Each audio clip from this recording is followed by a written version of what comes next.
Greetings everyone, welcome to the RathCo Gaming Channel. I'm your host, Rob Rath, and this is something many of you have probably no doubt been waiting for a long time. This is the pilot episode of Season 2 of Deep Thoughts. Also, for those of you who enjoy this program, be sure to check out our other channel, RathCo Outdoors, because I've been planning on producing a show similar to Deep Thoughts for RathCo Outdoors. Only difference is that the RathCo Outdoors version of this program will be talking about anything and everything having to do with outdoors, nature, and wilderness survival. Survival skills, outdoor-related stories, and so much more. So please keep an eye out. Unfortunately, I do not know yet when we will debut that program on RathCo Outdoors, but anyways, on with the show. So today's topic of conversation is cell phones. Now, cell phones have been around for quite a long time now, and the very first handheld cellular phone was made in the year 1973 by a man known as Dr. Martin Cooper, and it was called the Motorola Dynatac 8000X. It was given the nickname the Brick due to its heavy weight. Dr. Cooper used the very first Motorola Dynatac 8000X cellular phone he had created to make the very first wireless phone call in 1973 from a New York City sidewalk. Now, obviously, technology has come an extremely long way in the past 50 or so years. But as far as I can tell, the general public did not have access to cell phones until around 1983, when sale to the public obviously began. Or sometime around then, I'm guessing. Cell phones were only known to be wireless phones that had little to no reception back then. Most of the time, you could barely maintain a decent connection, and it was difficult to hear the person on the other end. The only function cell phones had in the late 70s and throughout the 80s was the ability to make and receive phone calls.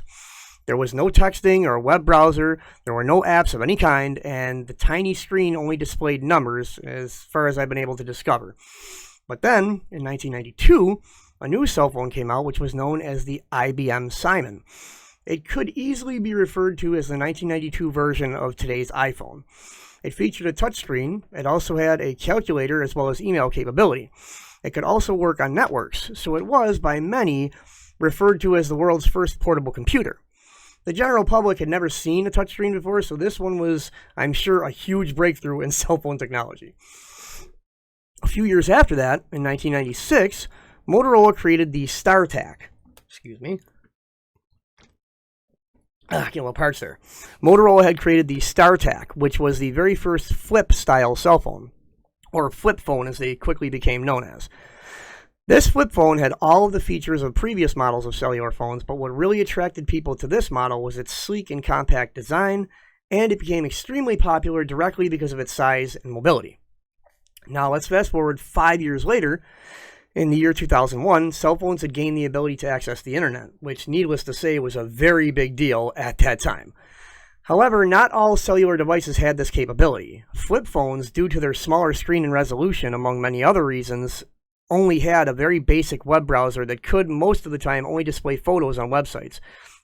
Videos may not have been accessible, but I'm not 100% sure. But I do know that smartphones and touchscreen mobile phones were among those whom had full internet capability, as far as I'm aware. Of course, not in 2001, but later on. Now we're going to, once again, fast forward. Oh, God bless me. We are once again going to fast forward 6 additional years to the year 2007, the year that Apple joined the cell phone race, or market. In January of 2007, a well-known man named Steve Jobs announced the world's first iPhone. The first models of iPhones were a combination of several different capabilities, including a touchscreen, iPod functions, a camera, and full internet access capability, which I now know that the iPhone was the very first cellular device to have full internet access capability. The iPhone also featured a wide LCD screen designed for watching and streaming videos. So the iPhone became quickly known as well as very popular. The iPhones are sleek and lightweight. Now, the first models were available in a 4GB size for $499 US and an 8GB size for $599 US.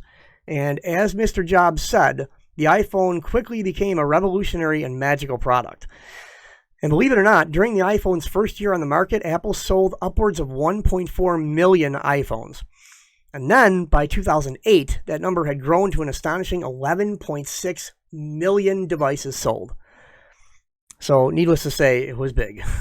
If we take a look at how many iPhone models have been released between now and then, you will see that Apple has released 38 new iPhone models, and they are still popular and even more well-known than ever before to this day.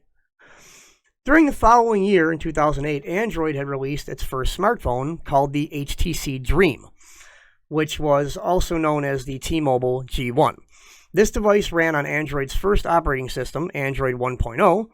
The HTC Dream had several impressive features, including a 3.2 megapixel camera, a 3.2-inch touchscreen display, as well as a QWERTY slide-out keyboard. I don't know what QWERTY means. Maybe it's a name brand or a product name. I have no idea.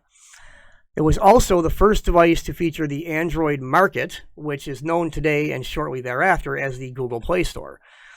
This was an amazing device and thus began the Android era of products, software, and services, and it also helped to pave the foundation for several Android smartphones that came in the years following the debut of the HTC Dream.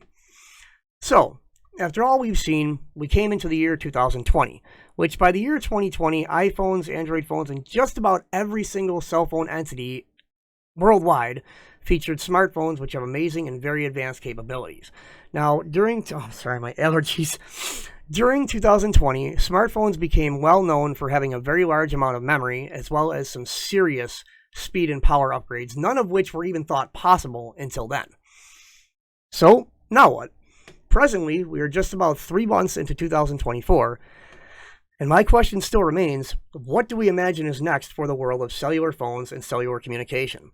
If we take a look at present-day smartphones, the top capabilities being advertised and researched, in my opinion, are things such as foldable screens, such as the Motorola Razr smartphone, which features a foldable screen as well as a smaller screen that activates once the phone is folded on the front outside of the phone itself. Throughout the past, as we've just learned from everything we have gone over and researched, phone companies have always tried to figure out what the next big thing will be before their competitors think of it. And some of us may be left thinking, well, Rob, what more can they do with phones?